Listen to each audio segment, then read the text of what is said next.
Hello everyone, welcome back to my channel study with Ishu. This is me Ishmeet Kaur. तो बच्चों, आज के वीडियो में मैं आपको पढ़ाने लगी हूँ आपकी हिंदी ग्रामर बुक का प्रथम पार्ट, जो कि है भाषा और व्याकरण। तो इस पार्ट को हम बहुत ही सरल भाषा में अच्छे से पढ़ेंगे कि क्या इस चैप्टर में गिवन है, हम सब कुछ पढ़ेंगे। चलिए फिर आज के इस पार्ट को स्टार्ट करते हैं। भाषा का मतलब होता है लैंग्वेज, व्याकरण का मतलब होता है ग्रामर। अब हम सबसे पहले तो भाषा पढ़ते हैं। बच्चों, आपने देखा होगा कि जन्म लेने के बाद जब बच्चे 2-3 साल के हो जाते हैं तो भाषा बोलने लगते हैं। जब बच्चे 2-3 साल के हो जाते हैं तो वो भाषा बोलने लग जाते हैं। भाषा होता क्या है? भाषा की सबसे पहले तो हम परिभाषा करेंगे। भाषा वह साधन है जिसके द्वारा मनुष्य अपने भावों विचारों को दूसरे तक पहुंचाता है तथा दूसरों के भावों विचारों को ग्रहण करता है। भाषा एक ऐसा साधन है उसके थ्रू जो मनुष्य है, एक इंसान अपने भावों विचारों को, जो भी वो कहना चाहता है, अपनी फीलिंग्स को एक्सप्रेस करना चाहता है, दूसरे तक वो पहुंचा सकता है तथा और जो दूसरे के मन में एक्सप्रेस जो भी वो कहना चाहता है हमारे लिए, वो कह सकता है। हम उसकी बातों को ग्रहण कर सकते हैं। किसके साधन के थ्रू? भाषा के साधन के थ्रू। भाषा ये इसकी है भाषा की परिभाषा। ये आप लर्न कर लीजिए, आपके एग्जाम में आ सकती है कि ये भाषा की परिभाषा बताओ, तो आपको बहुत अच्छे से समझ भी आ गई है और हमें लर्न करनी है इसको। ठीक है। अर्थात इशारे भी वाले भाषा भावों को और दूसरे तक पहुंचाने के साधन पर हम इसको भाषा नहीं कहते। अब ऐसे तो हम बात कर रहे हैं, मैं आपको बोल रही हूँ, आप मुझे सुन रहे हो, तो ये तो चलो भाषा हो गई। लेकिन अगर यही हम इशारों में बात करें, ऐसे ऐसे इशारों में कुछ भी बात करते हैं, तो उस इशारों के बात करने वाले जो प्रोसेस होता है जिससे हम बात करते हैं, उसको हम भाषा नहीं कहते। भाषा जो बोल के व्यक्त करी जाती है उसको हम भाषा कहते हैं। इस प्रकार हमें भाषा के 2 रूप देखने को मिलते हैं। अब 2 टाइप्स की भाषा होती है, मतलब भाषा में भी टाइप्स होते हैं। पहली होती है उच्चारित या बोलचाल का रूप तथा लिखित रूप। ये 2 टाइप्स की होती हैं। पहली होती है उच्चारित भाषा और दूसरी होती है लिखित भाषा। तो दोनों रूपों के बारे में हम बहुत ही विस्तार से अच्छे से पढ़ेंगे। रूपों का क्रमश उच्चारित भाषा या मौखिक भाषा तथा लिखित भाषा भी कहा जाता है। मतलब उच्चारित भाषा को हम मौखिक भाषा भी कहते हैं, लिखित भाषा को लिखित भाषा ही कहते हैं। चलिए बच्चों, अब हम शुरू करते हैं। इसका जो बेसिकली डिफरेंस है इसको बहुत ही अच्छे से पढ़ेंगे। चलिए स्टार्ट करते हैं। सबसे पहले तो उच्चारित भाषा क्या होती है, मतलब मौखिक भाषा क्या होती है। भाषा का बोलचाल वाला रूप ही उच्चारित भाषा है। मतलब जो बोलने वाला रूप है जिसमें हम बोलते हैं उसको हम उच्चारित भाषा कहते हैं। उच्चारित भाषा या मौखिक भाषा का इतिहास बहुत पुराना है, बहुत पुराने से चल रही है। ये जब से मनुष्य का जन्म हुआ था तब से ही, तभी ने उसने बोलना आरंभ कर दिया था। जब से एक इंसान का जन्म हुआ था तभी से उसने बोलना शुरू कर दिया था। उच्चारित भाषा के आधार मुख से उच्चारित जाने वाले स्वर तथा व्यंजन ध्वनियों होती हैं। अब हम बोल रहे हैं, हमारे मुंह से स्वर निकल रहे हैं, व्यंजन ध्वनियाँ, ये सब चीजें निकल रही हैं, तो हम उच्चारित भाषा, मैं इस टाइम क्या यूज कर रही हूँ, मैं सिर्फ उच्चारित भाषा यूज कर रही हूँ। मैं इस टाइम बोल रही हूँ आप सबको, आप मेरी बातें सुन रहे हो। इस प्रकार से उच्चारित भाषा ध्वनियों पर आधारित होती है। भाषा के इस रूप को कमी यही है कि उच्चारित होते ही समाप्त हो जाता है, अतः यह भाषा अस्थायी रूप होती है। अब आपको मैं बहुत अच्छे से इसका डिफरेंस समझाने लगी हूँ। सबसे पहले तो हम लिखित भाषा का भी एक बार पढ़ लेते हैं, क्या होती है वो। ठीक है। जब श्रोता हमारे सामने नहीं होता तो हम अपनी बातों को लिख कर व्यक्त करते हैं। श्रोता क्या होता है? श्रोता मतलब जो सुनने वाला होता है ना, उसको हम श्रोता कहते हैं। जब श्रोता, जो सुनने वाला है, हमारे सामने नहीं होता, जब हम उस बात को अपनी लिख कर व्यक्त करते हैं ना, तो उसको हम क्या कहते हैं? लिखित भाषा कहते हैं।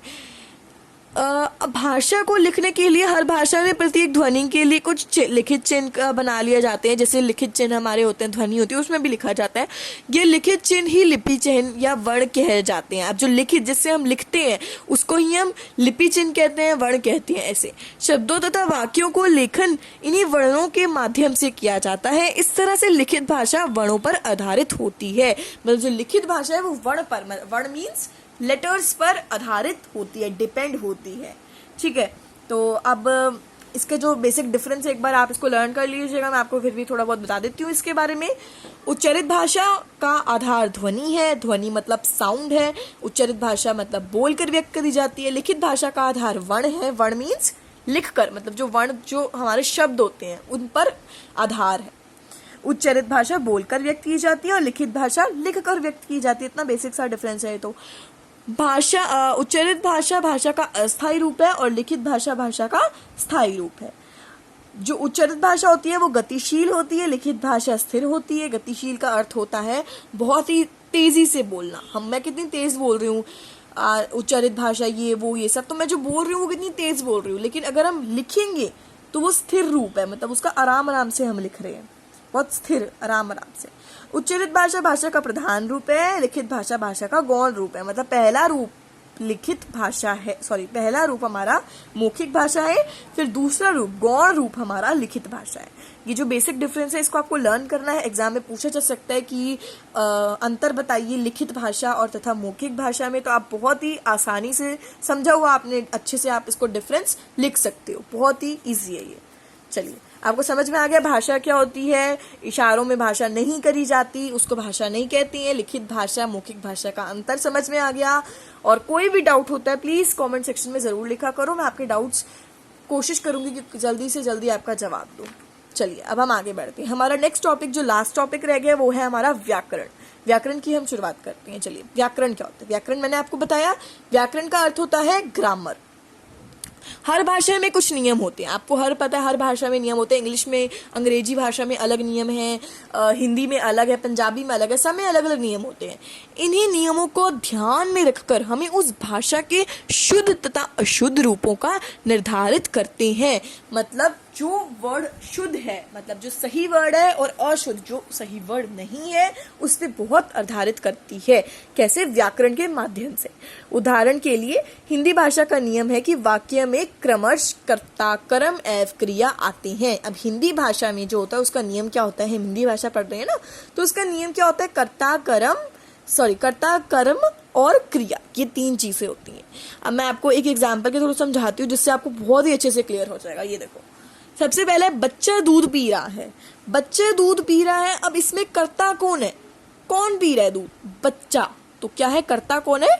बच्चा। आपने वो कारक पढ़े होंगे, उसमें कर्ता कर्म कर्ता से वो सब आते हैं इसमें। अब कर्म क्या कर रहा है? वो बच्चा क्या काम कर रहा है? दूध। क्रिया क्या हो रहा है? क्रिया मतलब संज्ञा शब्द, जैसे पी रहा है। लड़कियां अखबार पढ़ रही हैं, वे कर्ता हो गया। खाना कर्म हो गया, वो ये कर रही है। क्या हो क्या रहा है? बना रही है, पढ़ रही है, पी रही है। तो ये चीजें आपको बहुत ध्यान से पढ़नी होंगी। कारक अगर आपको समझ में आते हैं तो ये भी बहुत इजीली समझ आ जाएगा ये टॉपिक भी। तो जैसे अब इंग्लिश में भी बताया हुआ, the child is drinking milk, the girls are reading newspaper, they are cooking food. तो ऐसे इंग्लिश में भी आपको इसमें बताया हुआ, अंग्रेजी भाषा में भी ऐसे ही नियम होता है कुछ। ठीक है, भाषा के नियमों का अध्ययन जिस शास्त्र से अंतर्गत किया जाता है उस शास्त्र को व्याकरण कहते हैं। मतलब भाषा के नियमों का जो भी शास्त्र में लिखा गया है, उस जो शास्त्र है उसको हम व्याकरण कहते हैं। ठीक है, अब व्याकरण के अंग भी होते हैं। हम जैसे हमने भाषा के अंग कौन कौन से पढ़े? यहाँ हमने दो प्रकार की भाषा के अंग पढ़े थे ना। पहला हमारा मौखिक है, दूसरा लिखित है। अब हम पढ़ने जा रहे हैं व्याकरण के अंग। चलिए उसको भी पढ़ लेते हैं एक बार। वर्ण विचार, शब्द विचार, वाक्य विचार। तो टोटल हमारे व्याकरण के अंग कितने होते हैं? ये क्वेश्चन आपसे पूछा जा सकता है। तो उत्तर होएगा आपके पास, हमारे व्याकरण के अंग टोटल 3 होते हैं, कुल मिला के 3 होते हैं। चलो अब हम इसके बारे में भी पढ़ लेते हैं एक बार। वर्ण विचार क्या होता है बच्चों? जैसे लेटर हो गए हमारे, अब जैसे बच्चा ब, ऐसे चा, अब इसको कहते हैं हम वर्ण विचार। उसको भाषा का पहला अंग होता है। दूसरा होता है हमारा शब्द विचार। अब शब्द क्या है? जैसे बच्चा है तो बच्चा क्या है? एक शब्द है। अब नेक्स्ट वाक्य विचार। वाक्य विचार क्या होता है? जैसे एक सेंटेंस हो गया। वर्ण मतलब अल्फाबेट, लेटर कह सकते हो। शब्द मतलब वर्ड, वाक्य मतलब सेंटेंस। ठीक है, जैसे एक सेंटेंस ले लो, रामू दूध पी रहा है, तो बच्चा दूध पी रहा है। चलो ले लो, बच्चा दूध पी रहा है, तो बच्चा दूध पी रहा क्या है? ये एक वाक्य विचार है।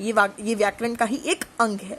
अब आपको बहुत अच्छे से समझ आ गया। ये हमने सीखे, एक बार आप रीड कर लीजिए। जैसे इस बार एक बार ना आपको पूरे चैप्टर की छोटी सी समरी दी गई है। जैसे भाषा वे साधन है जिसके द्वारा मनुष्य अपने भाव विचारों को स्पष्ट कर सकता है, हमने पढ़ा है। इशारों द्वारा किया गया संप्रेषण भाषा नहीं कहलाता, हमें पता है। भाषा के 2 रूप होते हैं, कौन कौन से होते हैं बच्चों? लिखित और मौखिक। उच्चारित भाषा का आधार ध्वनि होता है और लिखित भाषा का आधार क्या होता है, वर्ण होता है। तो ये एक बार आप इसको रीड करें, आपको बहुत अच्छे से समझ आ जाएगा।